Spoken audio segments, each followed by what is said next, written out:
स्वरूपानं होणारा परिणाम म्हणजे आमचा परमार्थ आहे. अगदी स्पष्ट बोलायचं झालं तर डोळस परमार्थ आहे असं आपण म्हणतो.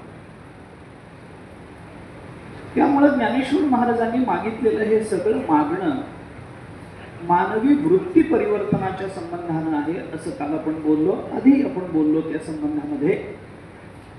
परंतु वृत्तीमध्ये होणारे बदल हे सहसा लवकर होत नाही.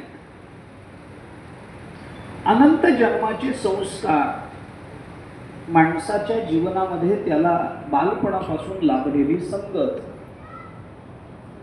ज्या सामाजिक वातावरणामध्ये तो वाढलेला असतो त्या वातावरणाचा त्याच्या मनोवृत्तीवर झालेला परिणाम,